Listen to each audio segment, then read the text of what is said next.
Hello বন্ধুরা, তোমরা সব কেমন আছো? আশা করি ভালো আছো। আমিও খুব ভালো আছি। দেখো, আগের দিন তোমাদেরকে দেখিয়েছিলাম ম্যাগি বানানোর ভিডিও।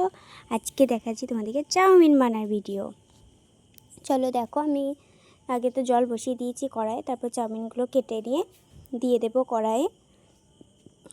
এটা দাঁতে করেই ছিঁড়ি, কারণ আমি হাতে কিছু পাই না দেবার। চাউমিনটাকে দিয়ে দিলাম সেদ্ধ হবার জন্য। 2 প্যাকেট দিয়েছি, বেশি দিইনি। দেখো, 2 প্যাকেট আর 1 প্যাকেট ছিঁড়ে দিচ্ছি। এটা ছিঁড়াই ছিল, এটাও দিয়ে দিলাম। এটাও ছিঁড়া হয়ে গেছে। এবার এটাকে কিছুক্ষণের জন্য সেদ্ধ করতে দিয়ে দিয়েছিলাম। তারপর আলুটা ভাজছিলাম। আলু ভাজার ক্লিপটা নেওয়া হয়নি। এখানে আলু ভেজে নিচ্ছিলাম। এখানে আলু ভাজছি। এখানে আলুটা নাড়াচাড়া করে একটু নুন দিয়ে দিলাম। নুনটা পরিমাণ ঠিক মতো বুঝতে পারি না, তবু আন্দাজটা ঠিকই হয়ে যায়। নুন দিয়ে দিলাম। তারপরে একটু হলুদ দেবো। একটু হলুদও দিয়ে দিলাম সাথে। একটু 2 চামচ দিলে দিচ্ছি, বেশি দিই, মানে একটু একটু করে দিই, তো যাতে বেশি না হয়ে যায়। তার জন্য একটু হলুদ দিয়ে দিয়েছি। হলুদটা দেওয়ার পর একটু নাড়াচাড়া করে একটু জল হলে সেদ্ধ করতে দেবো। নাড়াচাড়া করে নিলাম।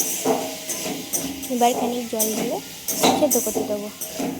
চলো, এখন নাড়াচাড়া করছি। এখন চাউমিনটা আমার সেদ্ধ হতে দেওয়া আছে। এবার সেদ্ধ হয়ে গেছে। এবার ম্যাগি মশলাটা নিলাম। দেখছিলাম যে এক্সপায়ার হয়ে গেছে নাকি, তা দেখলাম না, এখন এক্সপায়ার হয়নি। এখানে ম্যাগি মশলা দিয়ে দিলাম। তারপর একটু নাড়াচাড়া করে নিলাম। তারপরে একটু সস দিয়ে দেবো। দিয়ে এই চাউমিনগুলোকে ছেড়ে দেবো আস্তে আস্তে। দেখো, আর 1 প্যাকেট সস দিয়ে দিলাম। সস দিয়ে দিলাম, আর 1 প্যাকেট দেবো। মশলার সাথে ভেজে মানে দিলে না একটু টেস্টটা ভালো হয় আর কি। তার জন্য একটু সস দিয়ে দিলাম সঙ্গে। দিয়ে এবার চাউমিনগুলো আস্তে আস্তে দিয়ে দিলাম। একটু নাড়াচাড়া করে নিচ্ছি যাতে টেস্টটা বেরোয় ম্যাগি মশলার সসের চাউমিনের গায়ে যেন ভেজে ভালো করে। তারপরে চাউমিনগুলো আস্তে আস্তে দিয়ে দিচ্ছি। এরকম ভেজানো রাখাই ছিল আমার সেদ্ধ করা। তারপর আস্তে আস্তে অল্প অল্প করে দিয়ে দিচ্ছিলাম। জানি না কেমন হয়েছে, দেখো তোমরা। দিয়ে দিলাম চাউমিনটা। এবার নাড়াচাড়া করে নেবো আস্তে আস্তে। এবার নাড়াচাড়া করে নেবো। নাড়াচাড়া প্রয়োজন হয়, কারণ মানে অনেকটা চাউমিন বা ম্যাগি থাকবে না, তলায় একটু হালকা লেগে যায়, তো ওই জন্য একটু মানে নাড়াচাড়া করতে সুবিধা হয় সমস্যা ধরলে।